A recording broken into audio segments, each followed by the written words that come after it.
हाँ जी बच्चों, तो हम शुरू कर रहे हैं चैप्टर सेकंड। चैप्टर सेकंड जो है ये बुक का सबसे आसान चैप्टर है। डायरेक्ट करवाने में भी कोई दिक्कत नहीं है, डायरेक्ट में भी आपके समझ में आएगा। मैं थोड़ा सा इसको एक्सप्लेन कर देता हूँ क्योंकि हमारे पास टाइम भी मिल गया है, तो थोड़ा एक्सप्लेन कर देता हूँ आपको कि ये है क्या चीज़, एक्चुअल में ये हो क्या है। तो ये है इनवर्स ट्रिग्नोमेट्रिक फंक्शन। क्या है इनवर्स ट्रिग्नोमेट्रिक फंक्शन? तो इनवर्स ट्रिग्नोमेट्रिक फंक्शन इस फंक्शन का नाम है। तो सबसे पहले हम स्टार्ट करते हैं फंक्शन के साथ में। अभी हमने रिलेशन एंड फंक्शन वाला टॉपिक पढ़ा। तो फंक्शन क्या होता है? हाँ, हर एक की क्या होगी? यूनिक इमेज होगी। मतलब एक देखो 1 1 भी एक फंक्शन है। अभी आपको मैंने रिसेंट पढ़ा तो आपको रिसेंट से समझा देता हूँ। देखो किस टाइप के फंक्शन, किस टाइप के रिलेशन को हम फंक्शन कहेंगे, जो क्या हो 1 1 हो या फिर मैनी 1 हो। मतलब अगर हमारे पास रेंज है और डोमेन है, सॉरी उल्टा लिख दिया, ये डोमेन है और ये क्या है? कोडोमेन है ना। या मैपिंग हमारे पास है function is from x to y। तो या तो हर एक एलिमेंट की a b c d e f g 1 2 3 4 5 हर एक एलिमेंट की या तो क्या बने, एक यूनिक इमेज बने, या फिर हर एक एलिमेंट की क्या बने, या फिर दो एलिमेंट की क्या बन जाए, एक इमेज बन जाए, वो भी फंक्शन है। ठीक है। पर अगर एक एलिमेंट की दो इमेज बन जाती है, अगर एक एलिमेंट की दो इमेज बन जाते हैं तो फिर वो फंक्शन नहीं होगा। मतलब ये वाला रिलेशन है, ये वाला रिलेशन भी है, लेकिन जो ये वाला रिलेशन है ये फंक्शन में नहीं। इन शॉर्ट समझ में आ गया? इन साइन से समझ में आ गया? मतलब 1 1 अगर है रिलेशन या मैनी 1 है रिलेशन तो वो क्या होगा, फंक्शन होगा। लेकिन अगर एक ही एलिमेंट की दो इमेज बन जाती हैं या दो से ज्यादा इमेज बन जाती है, क्योंकि रिलेशन में पॉसिबल है, ठीक है, तो वो क्या है, फंक्शन नहीं है। तो function is a special type of relation, function is a special type of relation in which every element of domain has a unique image। अगर ये वाली नहीं, इसमें यूनिक नहीं होगी, एक एलिमेंट की क्या बन जाएंगी, दो इमेज या दो से ज्यादा, तो ये वाला हमें नहीं लेना। तो क्या है फंक्शन की definition? Function is an special type of relation, function is a special type of relation in which every element of domain has a unique image in its codomain, in its codomain. So this type of relation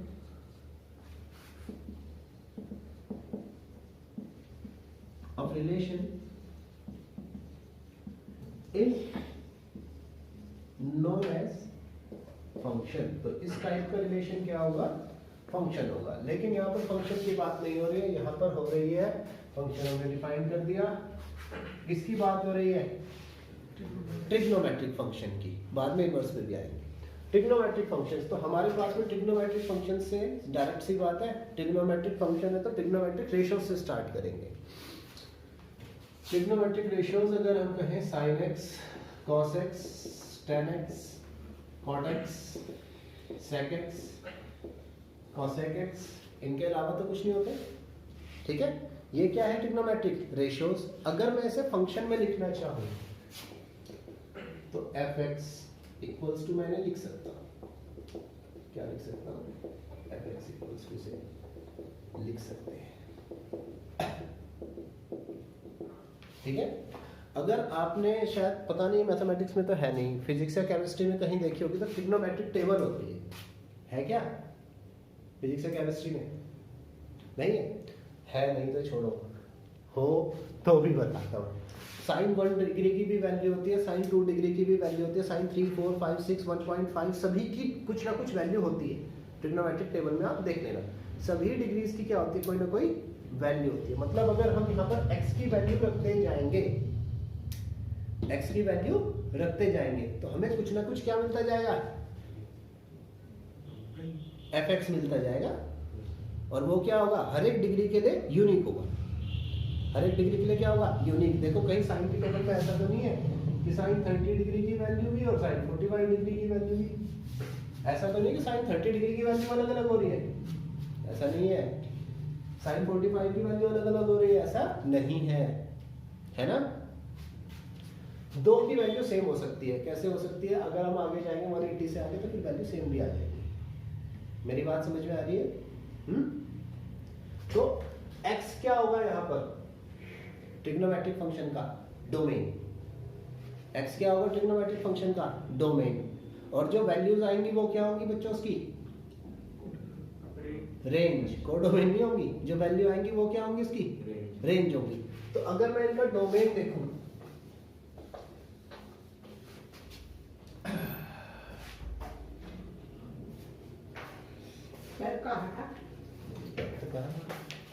अगर मैं इनका domain रखता हूं और यहाँ पर देखता हूं रेंज,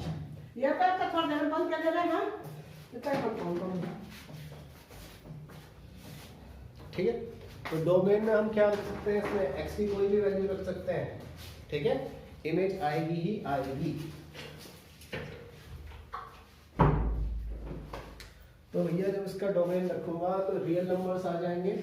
अब आप ये कहोगे कि यहाँ पे एंगल्स है, रियल नंबर्स नहीं है, यहाँ पर क्या है, एंगल्स है, रियल नंबर्स नहीं है। तो ये जो एंगल्स हैं इन्हें हम रेडियन में कंसीडर कर रहे हैं और रेडियंस को किस में कंसीडर कर रहे हैं, रियल नंबर्स। तो डोमेन में क्या है, सभी के लिए रियल नंबर्स। अब रेंज क्या है इसकी, साइन एक्स की वैल्यू कहां से कहां तक आ सकती है, -1 से 1 तक आ सकती है बच्चों। और इसके बीच के सभी नंबर, क्लोज इंटरवल का मतलब इसके बीच के सभी नंबर। cos x की वैल्यू कहां से कहां तक आ सकती है, -1 से -1 तक, है ना। इसकी वैल्यू कहां से कहां तक आ सकती है, -1 से -1 तक, but at x equals to π/4 पर क्या है, ये नॉट डिफाइंड है। मेरी बात आ रही है समझ में? हाँ, इसकी कहां से कहां तक आ सकती है बच्चों वैल्यू, माइनस के √3 से प्लस के √3 तक। x इक्वल्स टू π/4 पर नहीं, सॉरी, x इक्वल्स टू π/2 पर ये नॉट डिफाइंड है। इस पर भी x इक्वल्स टू 0 पर ये नॉट डिफाइंड है ना। x इक्वल्स टू 0 पर क्या है, ये नॉट डिफाइंड। इसके अलावा sec x के लिए देखो, sec के लिए भी वैल्यू -1 से 1 तक आ सकती है, but at x equals to sec π/2 पर ये 0 है, तो not defined. x equals to π/2 पर क्या है, ये नॉट डिफाइंड है। cosec के लिए cosec 0 पर, हाँ, इसकी भी वैल्यूज -1 से, नहीं sec x की गलत लिख दी भाई मैंने, sec x की वैल्यू भाई 2 से -2, क्योंकि 1/2 उल्टा हो जाएगा ना, समझ में नहीं आया, जो 1/2 उल्टा हो जाएगा। और इसका जो है cosec x का, इसका मामला भी वही है, -2 से 2 पर, बट x इक्वल्स टू 0 पर ये क्या है, नॉट डिफाइंड है, 0 पर नॉट डिफाइंड आ रही है जब x इक्वल्स टू 0 पर आ रहा है। तो हम इन फंक्शंस को क्या कर सकते हैं, ट्रिग्नोमेट्रिक फंक्शंस को, ट्रिग्नोमेट्रिक रेशियोज को क्या कर सकते हैं, इनवर्स की फॉर्म में, सॉरी, एक फंक्शन के तौर पे ले सकते हैं। अब आप इसके ग्राफ से परिचित नहीं है तो आप इनको ग्राफ भी समझाता हूँ मैं इनका, इनके ग्राफ से मैं आपको फिर ये समझाऊंगा कि इनकी प्रिंसिपल वैल्यू कैसे आए, ठीक है। तो ये तो लिखने की जरूरत नहीं, आई थिंक फंक्शन में कई बार लिखवा चुका हूँ। अब मैं अगर इनके ग्राफ्स ड्रॉ करूंगा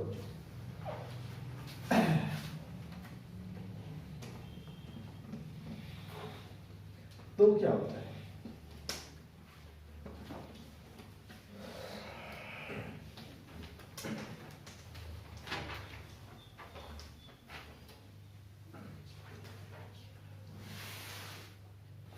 ठीक है, अभी चेक करते हैं कि इनके ग्राफ ड्रॉ करते। ये तो मैंने आपको बताया कि फंक्शन है, आपने मान भी लिया कि सर ये फंक्शन है, लेकिन एक बच्चा पढ़ने वाला है, जैसे आर्यन नहीं है, अरे आर्यन भी है, ये बात मैंने तुझे बताई नहीं तो तू कैसे बता पाएगा, ये मैंने बताई नहीं किसी को, मुझे बतानी चाहिए थी 11वीं क्लास। जैसे अगर मैं इनके ग्राफ ड्रॉ करता हूँ बच्चों, यहाँ समझो, साइन एक्स है मेरे पास, साइन एक्स का ग्राफ ड्रॉ करता हूँ, इसका ग्राफ कुछ इस टाइप का होता है। देखो मैंने आपको बताया था कि ये जो y एक्सिस है इसे तो हम लेते हैं एफ एक्स यानी डिपेंडेंट एक्सिस, और x एक्सिस को क्या ले लेते हैं, हाँ इंडिपेंडेंट एक्सिस।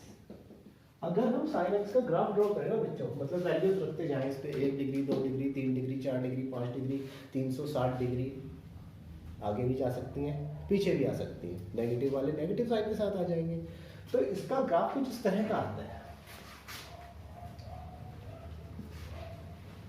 ध्यान रखना, ये ग्राफ बना लेना, ठीक है। इसके ग्राफ में कुछ इस तरह से आएगा, ये पाई और 2 ठीक है।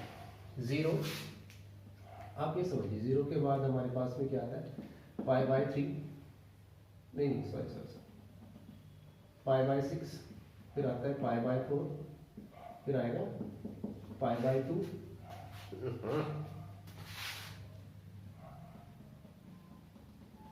इतना सब क्या लिखना,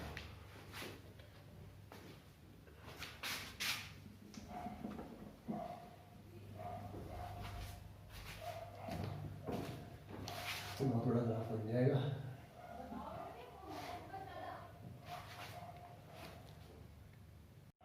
हाँ तो इसका ग्राफ ड्रॉ करता हूँ मैं। सबसे पहले तो है 0 के बाद मिड वाली वैल्यू रख लेता हूँ π/4, उसके बाद क्या आएगा π/2, उसके बाद क्या आ जाएगा 3π/4, उसके बाद क्या आएगा पाई, इसके बाद क्या आएगा, इसमें से देख लेता हूँ, इसके बाद π/4 के बाद 5 + π/4 यानी 5π/4, फिर इसके बाद क्या आएगा बच्चों 5π/4 के बाद इस तरीके से, एक तो ये आ गया 5π/4, ज़्यादा लिख दिया यार, गड़बड़ सी लगती है, हाँ अरे यार अच्छा पाई प्लस का π/2 यानी कि π/2 प्लस पाई तो 3π/2, ठीक है, पाई प्लस का 3π/4 7π/4, फिर यहाँ पर आ गया हमारा 2π। जैसे ये पॉजिटिव साइड है ऐसे ही क्या होंगे हमारे पास में नेगेटिव साइड।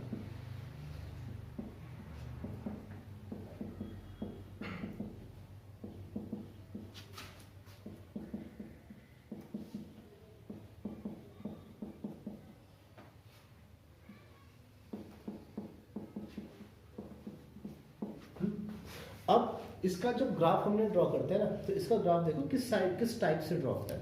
सबसे पहले तो ये 0 से उठ जाएगा और फिर इस तरफ जाएगा पाई तक, इस तरफ जाएगा पाई, और फिर इधर से घूम के जितना सेम ऊपर है, मेरा सेम नहीं बन पाया गलती से, जितना सेम ऊपर है सेम कहाँ चला जाएगा 2π पर, फिर ये इसी टाइप से इस तरफ जाएगा।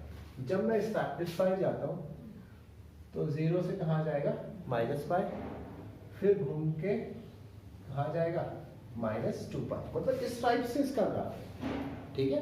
अब अगर फंक्शन f(x) = sin x एक फंक्शन है तो इसे क्या होना चाहिए 1 होना चाहिए और ऑन टू होना चाहिए। 1 का मतलब है कि f(x1) = अगर f(x2) है तो x1 = क्या होना चाहिए x2, लेकिन ऐसा है नहीं। देखो अगर मैं sin 0 पर वैल्यू देखूं तो fx की वैल्यू ये है, sin π पर देखो तो fx की वैल्यू क्या है सेम। अगर हम fx वाले एक्सिस में देखें तो दोनों पर वैल्यू क्या है 0। मेरी बात समझ में नहीं आ रही? आ रही है ना, या कोई भी पॉइंट देख लो आप, सिर्फ यही पॉइंट नहीं है, मान लिया मैंने ये पॉइंट देख लिया ग्राफ में कहीं पर, ठीक है। अब इस पर जो एफ एक्स की वैल्यू है वो क्या है, ये, और एक्स की वैल्यू क्या है, ये वाला पॉइंट है ना। अब इसी ग्राफ में मैं ये वाला पॉइंट देखता हूं, तो इस पर भी एफ एक्स की वैल्यू क्या है, क्या है, वही है, सेम है, लेकिन एक्स की वैल्यू क्या है, चेंज हो गई है। मेरी बात समझ में आई या नहीं आई? तो इसका मतलब है डिफरेंट एक्स की वैल्यू पर, x1 और x2 डिफरेंट होने पर एफ एक्स की वैल्यू क्या होगी, सेम होगी, है ना। मतलब fx1 और fx2 तो है, but x1 is not equals to x2 है। ये मैंने आपको एग्जांपल से भी बताया कि 0 पर और पाई पर ये वैल्यू क्या आ रही है, सेम आ रही है ना। तो इसका मतलब कि fx equals to sine x क्या है, एक फंक्शन तो है ये, लेकिन कैसा फंक्शन नहीं है, इन्वर्टेबल फंक्शन नहीं है। इन्वर्टेबल फंक्शन होने के लिए मैंने गलती से कुछ और ही बोल दिया पहले, but for a invertible function, अगर हमारा फंक्शन इन्वर्टेबल होगा तो उसके लिए हमारे पास क्या होना चाहिए था, fx1 equals to fx2, so fx is not an invertible function। तो fx क्या है, एक fx equals to sin x is not an invertible function. तो ये फंक्शन क्या है, एक इन्वर्टेबल फंक्शन नहीं है। मेरी बात क्लियर आ रही है समझ में? इसी तरीके से आपको जैसे मैंने sin x का ग्राफ बताया, ऐसे ही मैं आपको cos x का ग्राफ बताता हूँ, ठीक है। cos x के ग्राफ में अगर हम चेक करना चाहते हैं तो ध्यान दें, cos x के ग्राफ में ये 0, इस बार मैं कम ही लिखता हूँ, π/2 बाय 3π/2 2π माइनस का π/2 माइनस का π माइनस का 3π/2 माइनस का 2π, ठीक है। इस टाइप से फंक्शन है। अब देखो cos x का जो ग्राफ है वो किस टाइप से बनता है, cos x का ग्राफ ऐसे जाता है, इधर से π/2 ऐसे, फिर π/2 से ये जाएगा 3π/2, फिर ऐसे, इधर ध्यान दो, इधर ध्यान दो, ऐसे ही इधर 0 से -π, फिर इधर ये जाता है 3π/2, इधर से और जाएगा इधर घूमता हुआ, ठीक है। ये किस टाइप का ग्राफ है, ये cos x का ग्राफ है, ग्राफ ऑफ cos x। तो अगर आप इस ग्राफ ऑफ cos x को देखो तो इसमें भी वही प्रॉब्लम है। देखो अगर ध्यान से देखो आप तो π/2 पर भी fx कितना है, 0, माइनस के 3π/2 पे भी fx कितना है, 0। इसका मतलब fx1 इक्वल्स टू x2 तो है, but x1 is not equals to x2 है। या कोई भी पॉइंट अगर हम देख लें, एनी पॉइंट कहीं पर भी पूरे ग्राफ में, ऐसे पॉइंट ही पॉइंट भरे हुए हैं। देखो एक पॉइंट यहाँ पर है, और अगर आप सीधा यहाँ से जाओ तो एक पॉइंट कहाँ पर है, यहाँ पर। दोनों पर fx की वैल्यू क्या है, सेम है, लेकिन x1 और x2 की वैल्यू क्या है, डिफरेंट है। इसका मतलब ये वाला फंक्शन क्या है,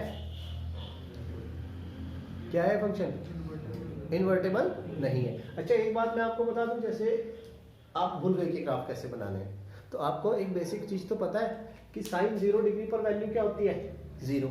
साइन पाई पर वैल्यू कितनी होती है साइन की, 0। तो आप इनको मिलाते हुए कैसा ग्राफ ड्रॉ करेंगे, ऐसे इधर की साइड फिर कहां से जाएगा, -π से। ऐसे cos x में हमें पता है cos π/2 पे वैल्यू क्या होती है, 0, तो उसके नेगेटिव पे भी 0 होगा, ठीक है। तो इनको मिलाते हैं और फिर इस टाइप से ग्राफ ड्रॉ करो।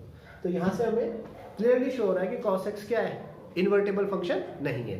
और इन्वर्टेबल फंक्शन नहीं है इसका मतलब cos इनवर्स x जो है वो एक फंक्शन नहीं है, cos इनवर्स x एक फंक्शन नहीं है। अगर मैं यही ग्राफ tan x के लिए ड्रॉ करूं, बताऊं कहां पे,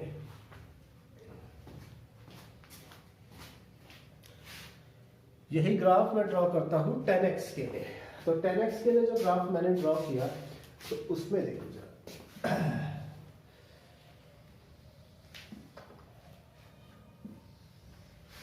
10x के लिए ग्राफ ड्रॉ कर रहा हूँ, तो यहाँ पर है 0, यहाँ पर क्या है π/2, यहाँ पर क्या है पाई, यहाँ पर क्या है 3π/2, यहाँ पर क्या है 2π, यहाँ पर क्या है -π/2, यहाँ पर क्या है -π, यहाँ पर क्या है -3π/2, यहाँ पर क्या है -2π।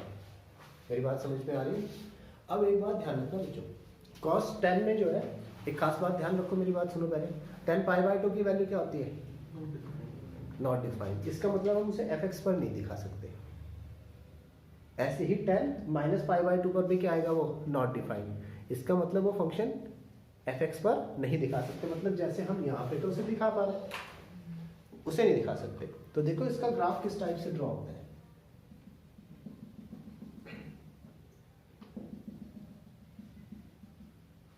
ठीक है, ऐसे करती है।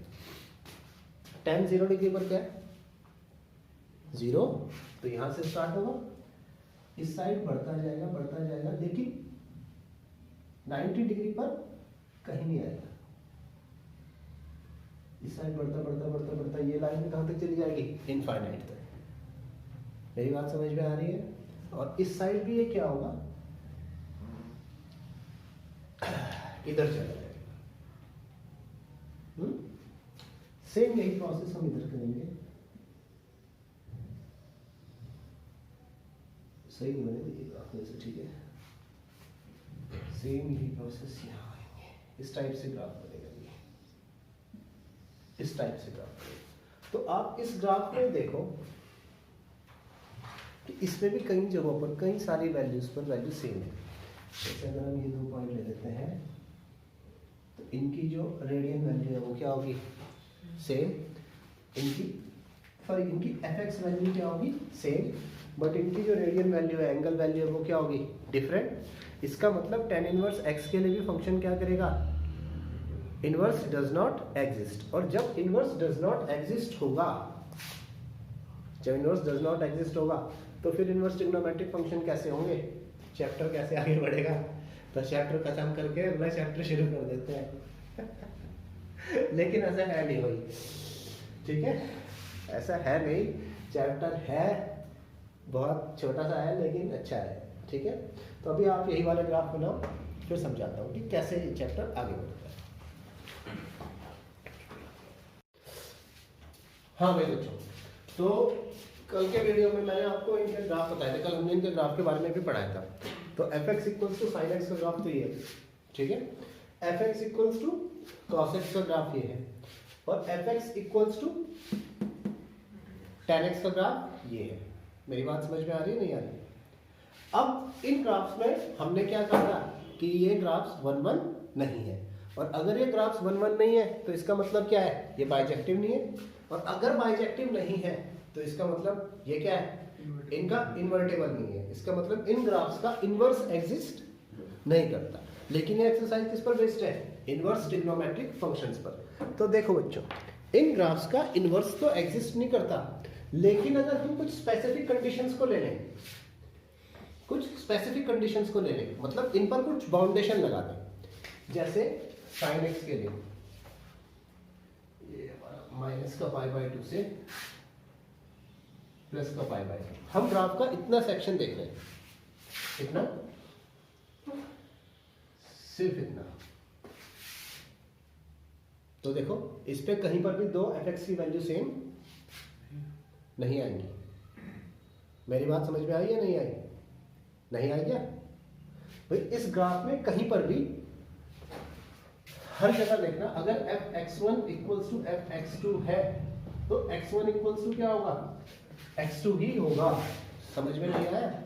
x की किन्हीं भी दो वैल्यूज के लिए fx सेम नहीं है। आप अगर इस पॉइंट को देखें तो इसके लिए fx क्या है? ये। और इस पॉइंट को देखें तो इसके लिए fx का पॉइंट क्या है? ये। भाई हमारी मेन ग्राफ में प्रॉब्लम क्या आ रही थी? x की दो वैल्यूज के लिए fx क्या आ रहा था? सेम आ रहा था। मतलब fx तो है सेम, लेकिन x1 और x2 क्या है? क्या है, डिफरेंट। नेगेटिव तो है, इधर भी आ सकता था, पॉजिटिव भी आ सकता था, लेकिन x1 और f इसमें क्या प्रॉब्लम आ रही थी ग्राफ में कि अगर fx1 इक्वल्स टू fx2 है तो x1 is not equals to क्या आ रहा था, x2, ये कंडीशन भी आ जा रही थी। लेकिन अगर मैं इसे एक रिस्ट्रिक्शन लगा दूं, रिस्ट्रिक्शन कहां से कि मैं ग्राफ का ये सेगमेंट देखूं माइनस के π/2 से प्लस के π/2, मेरी बात समझ में आ रही है? कौन सा सेगमेंट देखूं, माइनस के π/2 से प्लस का π/2 देखूं, तो इसमें कहीं पर भी ऐसा नहीं है। हर जगह जहां fx1 इक्वल्स टू x2 है तो x1 इक्वल्स टू क्या आएगा, x2 आएगा। अब आप कहोगे कि सर ऐसा तो यहाँ पे भी है और भी जगह सिर्फ यही सेगमेंट नहीं है। अगर मैं इधर देखूं π/2 से 3π/2 और इस वाले सेगमेंट की बात करने लग जाऊं, π/2 से 3π/2 वाले सेगमेंट की अगर बात करूं तो इस सेगमेंट में भी तो यही है, π/2 से 3π/2 वाले सेगमेंट को पकड़ूं तो इस सेगमेंट में भी तो वही है। इस ग्राफ का जो ये वाला सेगमेंट है इस पर भी कहीं पर भी दो fx1 इक्वल्स टू x2 है, तो हर जगह क्या है, x1 इक्वल्स टू x2 है। ये बात सही है। ऐसे आगे भी बहुत सारे सेगमेंट्स हैं, अगर आप इधर देखोगे तो एक सेगमेंट इधर आ जाएगा, ठीक है। लेकिन हम कौन सा सेगमेंट लेते हैं, जब ऐसी कई सारी कंडीशंस हो जाते हैं तो एक स्टैंडर्ड कंडीशन ले लेते हैं। मेरी बात समझ में आ रही है? जब ऐसी कई सारी कंडीशंस हो जाते हैं तो हम क्या करते हैं, स्टैंडर्ड कंडीशन ले लेते हैं। मतलब कि इनवर्स किस पर डिफाइंड है, माइनस के π/2 से प्लस के π/2 पर डिफाइंड। किसके लिए, fx equals to sine x के लिए। fx equals to sine x के लिए इनवर्स कहां पर डिफाइंड है, माइनस के π/2 से प्लस का π/2। इसको क्या कहते हैं हम, इसको कहते हैं इसकी प्रिंसिपल वैल्यू। देखो जरा एक चीज और,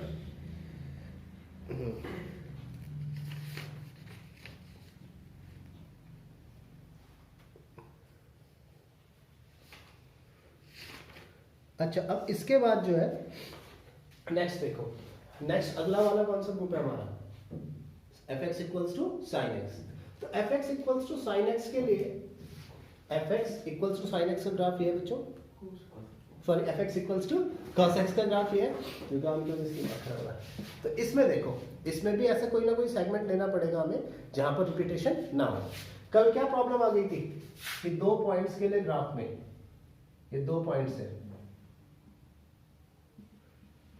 x1 यहां पर होगा, x2 यहां पर होगा। इन दो पॉइंट्स के लिए fx क्या आ रहा था हमारा, सेम आ रहा था। समझ में आई बात? मतलब fx1 इक्वल्स टू fx2 तो है और x1 is not equals to x2 है। या फिर हम क्या कह सकते थे कि x1 और x2 दोनों के दोनों क्या बना रहे थे, सेम fx बना रहे थे। तो ये 1 1 फंक्शन नहीं बन रहा था, बल्कि कौन सा फंक्शन बनना था, मैनी वन, है ना। तो इस प्रॉब्लम से छुटकारा पाने के लिए हम क्या करेंगे, इस ग्राफ का भी कोई पोर्शन लेंगे, उसको क्या करेंगे, इनवर्स की लिमिट बना देंगे। मतलब इस लिमिट पर ही इस फंक्शन का इनवर्स क्या है, डिफाइंड है। तो मैंने इस बार कौन सा पोर्शन लिया, 0 से पाई। अगर मैं ये वाला पोर्शन लेता हूं, fx इक्वल्स टू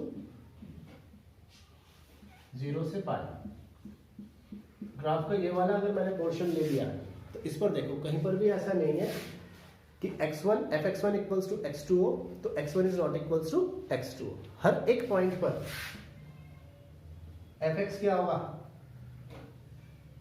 हर एक पॉइंट पर क्या होगा, fx डिफरेंट होगा। पूरे के पूरे ग्राफ में हर एक पॉइंट पर fx क्या होगा, डिफरेंट होगा। मेरी बात समझ में आ रही है? तो इसका मतलब ये वाला फंक्शन किस टाइप का फंक्शन है, 1 1 फंक्शन है। किस लिमिट के लिए, 0 से पाई के लिए। अब बात वही है कि 0 से माइनस पाई के लिए भी ये 1 1 फंक्शन है, सही बात है। लेकिन स्टैंडर्ड लिमिट क्या ले रखी है, 0 से पाई ले रखी है, ठीक है। तो इसकी जो प्रिंसिपल वैल्यू आएगी वो कहां से कहां तक आएगी, 0 से पाई तक आएगी, ठीक है। इसकी लिमिट कहां से कहां तक है, 0 से पाई तक। मतलब 0 से पाई तक ये फंक्शन क्या होगा, इन्वर्टेबल फंक्शन होगा, इनवर्स फंक्शन होगा। इसी तरीके से हम इस पे चले जाते हैं, इसकी तो हमें साफ साफ दिखाई दे रही है, क्या है,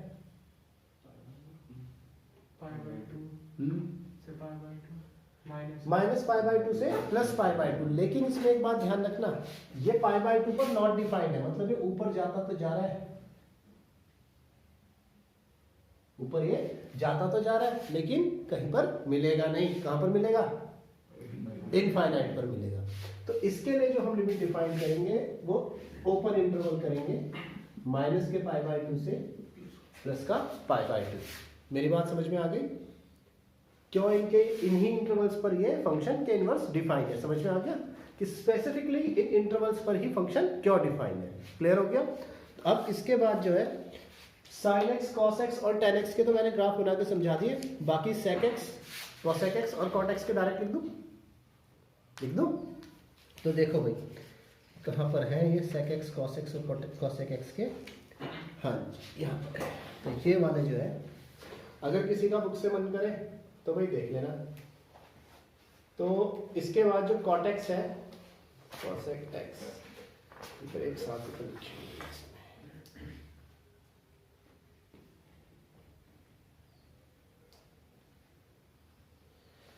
हाँ जी, तो कौन कौन से लिखे? sin x, cos x और tan x। अब इसके बाद लिखो cot इनवर्स x। ये कहां से कहां तक डिफाइंड है? 0 से पाई तक। इनका भी ग्राफ बना के आप देख सकते हैं या फिर याद भी कर लो। ग्राफ हमारे कोर्स में नहीं है, ये मैंने आपको समझाने के लिए बताया था कि ये वैल्यूज क्यों है। 0 से पाई तक cot इनवर्स x डिफाइंड है। इसके बाद जो है sec इनवर्स x, ये कहां से कहां तक डिफाइंड है? 0 से पाई तक, लेकिन एक्सक्लूडिंग π/2। एक्सक्लूडिंग π/2। π/2 क्यों एक्सक्लूड किया? क्योंकि sec π/2 कितना होता है? इनफाइनाइट। sec π/2 कितना होगा? इनफाइनाइट। cos π/2 कितना होता है? 0। और जब 0 को करेंगे उल्टा तो 0 नीचे आ जाएगा। इसका मतलब वो क्या बन जाएगा? इनफाइनाइट। तो इसकी जो लिमिट है 0 से पाई एक्सक्लूडिंग π/2। इसके बाद जो है इसे प्रिंसिपल वैल्यू कहते हैं, जो मैं नाम भूल रहा था इसका। ऐसे ही cosec inverse x, cosec inverse x जो है ये है माइनस के π/2 से प्लस का π/2 और एक्सक्लूडिंग क्या आएगा? 0। 0 क्यों एक्सक्लूड किया? क्योंकि sin 0 कितना होता है? 0। 0 को 0 के अपॉन में क्या रख देंगे? 1। ये तो साइन है। अगर मैं इसको cosec में कन्वर्ट कर दूं तो उल्टा हो जाएगा, और उल्टा होते ही क्या बन जाएगा? ये इनफाइनाइट बन जाएगा। तो ये इनकी प्रिंसिपल वैल्यूज है सबकी। तो sin इनवर्स x की जो प्रिंसिपल वैल्यू थी fx equals to sin inverse x, इसकी प्रिंसिपल वैल्यू थी माइनस के π/2 से प्लस का π/2। fx equals to cos inverse x, इसकी जो प्रिंसिपल वैल्यू थी 0 से pi. fx equals to tan inverse x, इसकी थी ओपन इंटरवल माइनस π/2 से प्लस का π/2। ओपन इंटरवल समझ में आ गया? क्योंकि π/2 पर क्या है? ये नॉट डिफाइंड है, और माइनस π/2 पर भी क्या है? Not defined. तो उनकी तो इमेज मिल नहीं पाएगी, लेकिन उनके बीच में जहां जहां पर ग्राफ है हर एक पर क्या मिल जाएगा? एक fx मिल जाएगा। हर एक के लिए क्या मिलेगा? एक fx मिल जाएगा। ये ग्राफ बना देते कल, ठीक है? तो फिर ये लिखो, फिर एक्सरसाइज शुरू करते हैं।